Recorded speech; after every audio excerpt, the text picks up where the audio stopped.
എല്ലാവർക്കും സുഖല്ലേ? Welcome to Sajina's kitchen. ഇനി നമ്മൾ ബ്രെഡ് ഉണ്ടെങ്കിൽ എളുപ്പത്തിൽ ഉണ്ടാക്കാൻ പറ്റുന്ന നല്ല ടേസ്റ്റി ആയിട്ടുള്ള ഒരു റെസിപ്പിയാണ് ചെയ്യുന്നത്. കിഡ്സിനൊക്കെ എന്തായാലും ഇഷ്ടമാവും. ബ്രേക്ക്ഫാസ്റ്റിനും ഈവനിങ് സ്നാക്കൊക്കെ ആയിട്ട് നമുക്കിത് തയ്യാറാക്കാം. അപ്പോൾ ഫ്രണ്ട്സ്, നിങ്ങൾ ആദ്യമായിട്ടാണ് എൻ്റെ ഈ ചാനൽ കാണുന്നതെങ്കിൽ പ്ലീസ് ഒന്ന് സബ്സ്ക്രൈബ് ചെയ്ത് സപ്പോർട്ട് ചെയ്യണേ. കൂടെ ബെല്ലൈക്കനൊന്ന് ക്ലിക്ക് ചെയ്യുമ്പോൾ ഓൾ എന്ന ഓപ്ഷൻ വരും. അതും കൂടി ഒന്ന് ക്ലിക്ക് ചെയ്യുമ്പോൾ ഞാനിടുന്ന പുതിയ വീഡിയോസിൻ്റെ നോട്ടിഫിക്കേഷൻ നിങ്ങൾക്ക് കൃത്യമായിട്ട് കിട്ടും. അപ്പോൾ ഇനി നേരെ വീഡിയോയിലോട്ടേക്ക് പോകാം. അപ്പോൾ ഇതിന് വേണ്ടി ഞാനിവിടെ 5 പീസ് ബ്രെഡ് എടുത്ത് വെച്ചിട്ടുണ്ട്. ഈ ബ്രെഡിനെ ഓരോന്നും നമുക്കിതുപോലെ നീളത്തിൽ കട്ട് ചെയ്തെടുക്കാം. അപ്പോൾ നമ്മൾ കട്ട് ചെയ്യുന്ന സമയത്ത് ഇതിൻ്റെ സൈഡ് ഭാഗം കട്ട് ചെയ്യേണ്ട ആവശ്യമൊന്നുമില്ല കേട്ടോ. എന്നിട്ട് ഇതുപോലെ സ്ക്വയറായിട്ട് എല്ലാതും തന്നെ നമുക്കിതുപോലെ കട്ട് ചെയ്ത് മാറ്റാം. അപ്പോൾ ഞാൻ ഇതെല്ലാം തന്നെ മൊത്തത്തിലൊന്ന് കട്ട് ചെയ്തെടുക്കട്ടെ. അപ്പം മുഴുവൻ ബ്രെഡും ഇതുപോലെ തന്നെ നമ്മൾ സ്ക്വയറായിട്ട് കട്ട് ചെയ്തെടുത്തിട്ടുണ്ട്. ഇനി ഒരു പാൻ എടുക്കാം. പാൻ നന്നായിട്ട് ചൂടാകുമ്പോൾ ഇതിലോട്ടേക്ക് കട്ട് ചെയ്ത് വെച്ചിട്ടുള്ള മുഴുവൻ ബ്രെഡും ഇതിലോട്ടേക്ക് ഇട്ട് കൊടുക്കാം. അതിനുശേഷം നന്നായിട്ട് ഇതൊന്ന് ഡ്രൈ റോസ്റ്റ് ചെയ്തെടുക്കാം. പിന്നെ നമ്മൾ ഇതിലോട്ടേക്ക് എണ്ണ ഒഴിച്ചു കൊടുക്കേണ്ട ആവശ്യമൊന്നും ഇല്ല കേട്ടോ.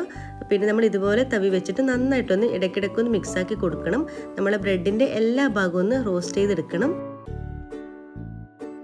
അപ്പോൾ നമ്മുടെ ബ്രെഡ് എല്ലാം തന്നെ നല്ല ക്രിസ്പി ആയിട്ട് വന്നിട്ടുണ്ട്. ഇങ്ങനെ എല്ലാ ഭാഗവും നല്ല ക്രിസ്പി ആയിട്ട് കിട്ടണം.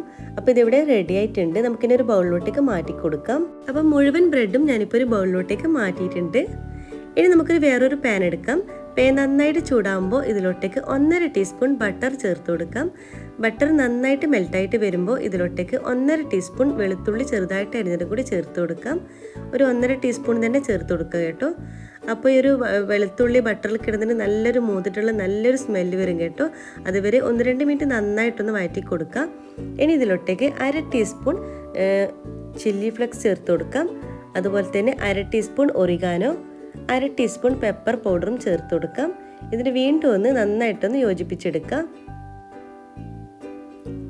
പിന്നെ ഇതിലോട്ടേക്ക് ഒരു ഇത്തിരി ഉപ്പ് ചേർത്ത് കൊടുക്കാം. ഉപ്പ് അധികമായി പോകരുത്, ഒരു ഇത്തിരി മാത്രം ചേർത്ത് കൊടുത്താൽ മതി. ഇതിന് വീണ്ടും ഒന്ന് നന്നായിട്ടൊന്ന് മിക്സാക്കി കൊടുക്കാം.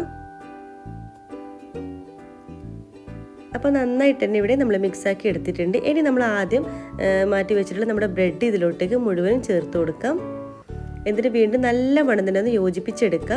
നമ്മൾ ചേർത്തിട്ടുള്ള ചില്ലി ഫ്ലെക്സും ഒറിഗാനും ബ്രെഡിൻ്റെ എല്ലാ ഭാഗത്തോളം ആയി വരുന്ന തരത്തിൽ നല്ല വണ്ണം തന്നെ യോജിപ്പിച്ചെടുക്കുക. കണ്ടില്ലേ? അപ്പോൾ നല്ല വണ്ണം തന്നെ യോജിച്ച് വന്നിട്ടുണ്ട്. നമ്മുടെ ബ്രെഡൊക്കെ നല്ല ക്രിസ്പി ആയിട്ടും വന്നിട്ടുണ്ട്.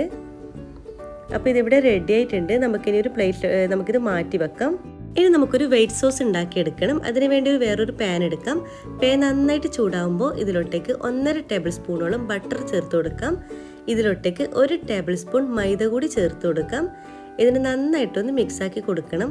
ഏകദേശം 1-2 മിനിറ്റ് നന്നായിട്ടൊന്ന് വഴറ്റി കൊടുക്കുക കേട്ടോ. അപ്പോൾ ആ ഒരു മൈദ ബട്ടറിൽ കിടന്നിട്ട് നല്ലൊരു മൂത്തിട്ടുള്ള നല്ലൊരു സ്മെല്ല് വരും. അതുവരെ നല്ല വണ്ണം തന്നെ യോജിപ്പിച്ചെടുക്കുക. ഇതിപ്പോൾ ഏകദേശം റെഡി ആയിട്ടുണ്ട്. ഇതിലോട്ടേക്ക് 1/4 കപ്പ് പാല് കൂടി ചേർത്ത് കൊടുക്കാം. അപ്പം 1/4 കപ്പ് പാലാണ് ഞാനിപ്പോൾ ചേർത്തിട്ടുള്ളത്. പാലും കൂടി ചേർത്തിട്ട് നന്നായിട്ട് തന്നെ മിക്സാക്കി കൊടുക്കുക. അപ്പോൾ നമ്മൾ തുടരെ ഒന്ന് ഇളക്കി കൊടുക്കണം കേട്ടോ. പെട്ടെന്ന് തന്നെ ഇത് കട്ട പിടിക്കാനുള്ള ചാൻസ് ഉണ്ട്. കണ്ടില്ലേ? അപ്പോൾ ഇപ്പോൾ തന്നെ നിങ്ങൾ വീഡിയോയിൽ കാണുന്നുണ്ടാകും ഒരു ഇത്തിരി കുറുകി വരുന്നുണ്ട്. അപ്പോൾ നന്നായിട്ടൊന്ന് മിക്സാക്കി കൊടുക്കുക. ഇനി ഇതിലോട്ടേക്ക് 1/2 ടീസ്പൂൺ ചില്ലി ഫ്ലെക്സ് ചേർത്ത് കൊടുക്കാം. 1/2 ടീസ്പൂൺ ഒറിഗാനോ ചേർത്ത് കൊടുക്കാം. 1/2 ടീസ്പൂൺ പെപ്പർ പൗഡറും ചേർത്ത് കൊടുത്തിട്ടുണ്ട്. ഇത്രയും ചേർത്തിട്ട് നന്നായിട്ടൊന്ന് മിക്സാക്കി കൊടുക്കുക. ഇപ്പം നല്ല വണ്ണം തന്നെ മിക്സാക്കി കൊടുത്തിട്ടുണ്ട്. ഇതിലേക്ക് ആവശ്യമായിട്ടുള്ള കുറച്ച് ഉപ്പ് കൂടി ചേർത്ത് കൊടുക്കാം. അപ്പോൾ ഉപ്പ് ചേർക്കുമ്പോൾ ശ്രദ്ധിക്കുക, അധികമായി പോകരുത്. അപ്പോൾ വീണ്ടും ഒന്ന് നന്നായിട്ടൊന്ന് മിക്സാക്കി കൊടുക്കാം. കണ്ടില്ലേ? നന്നായിട്ടൊന്ന് തിള വരുന്നവരെ നന്നായിട്ടൊന്ന് മിക്സാക്കി കൊടുക്കുക. അപ്പോൾ ഇവിടെ വൈറ്റ് സോസ് ഇവിടെ റെഡി ആയിട്ടുണ്ട്. ഇത് വെറുതെ കഴിക്കാനും നല്ല ടേസ്റ്റാണ് കേട്ടോ. അപ്പോൾ നമുക്കിത് മാറ്റി വെക്കാം. അപ്പോൾ വൈറ്റ് സോസിൻ്റെ ചൂടൊന്ന് ഇത്തിരി ഒന്ന് ആറിക്കഴിയുമ്പോൾ ഇതിലൊട്ടേക്ക് ഫ്രഷ് ആയിട്ടുള്ള കുറച്ച് മല്ലിയില അരിഞ്ഞതും കൂടി ചേർത്ത് കൊടുക്കുന്നുണ്ട്. വീണ്ടും ഒന്ന് നന്നായിട്ടൊന്ന് മിക്സാക്കി കൊടുക്കുക. ഇനി നമുക്കിതെങ്ങനെ സെർവ് ചെയ്യുന്നത് നോക്കാം. നമ്മൾ ഏത് പാത്രത്തിലാണോ സെർവ് ചെയ്യുന്നത് ആ ഒരു പാത്രത്തിലോട്ടേക്ക് നമ്മൾ ആദ്യത്തെ ബ്രെഡ് പീസൊക്കെ ഇട്ട് കൊടുക്കാം. അതിൻ്റെ മുകളിലോട്ടേക്ക് ചൂടോടുകൂടി തന്നെ നമ്മുടെ ഒരു വൈറ്റ് സോസ് ഒഴിച്ചു കൊടുക്കാം. അപ്പം മുഴുവനും ഒഴിച്ചു കൊടുത്തിട്ടുണ്ട്. നിങ്ങൾക്ക് എത്രയാണോ വേണ്ടത് അതിനനുസരിച്ച് ചേർത്ത് കൊടുക്കാം. പിന്നെ നിങ്ങൾക്ക് ഇതിൻ്റെ മുകളിൽ വേണമെങ്കിൽ ചില്ലി ഫ്ലെക്സും ഒറിഗാനും അതുപോലെ തന്നെ കുറച്ച് മല്ലിയില അരിഞ്ഞത് കൂടി ചെയ്ത് കൊടുക്കാം. അതും കൂടി ഇട്ട് കൊടുത്തു കഴിഞ്ഞാൽ പിന്നെ നമ്മൾ ടേസ്റ്റി ആയിട്ടുള്ള നല്ല സ്പൈസി ബ്രെഡ് ഇവിടെ റെഡി ആയിട്ടുണ്ട്.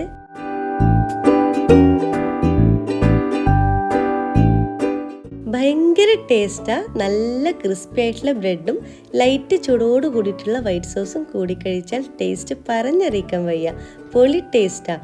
കിഡ്സിനൊക്കെ എന്തായാലും ഇഷ്ടമാവും. ട്രൈ ചെയ്ത് നോക്കി ഫോട്ടോസൊക്കെ അയച്ചു തരണം. അതുപോലെ സബ്സ്ക്രൈബ് ചെയ്ത് സപ്പോർട്ട് ചെയ്യാനും മറക്കരുത്. പിന്നെ ഞാൻ ഇന്നലെ കണ്ണൂർ സൈഡിലുള്ള കലത്തപ്പത്തിൻ്റെ വീഡിയോ ചെയ്തിരുന്നു. കുറേ പേർ ട്രൈ ചെയ്ത് നോക്കി ഫോട്ടോസൊക്കെ അയച്ചു തന്നിരുന്നു. ഒത്തിരി സന്തോഷം. ഇനിയും ട്രൈ ചെയ്ത് നോക്കി ഫോട്ടോസൊക്കെ അയച്ചു തരണേ. ഇൻഷാ അല്ലാഹ് ഇതുപോലത്തെ വെറൈറ്റി റെസിപ്പീസുമായിട്ട് വീണ്ടും കാണാം. അതുവരേക്കും എല്ലാവർക്കും ഒരിക്കൽ കൂടി താങ്ക് യു.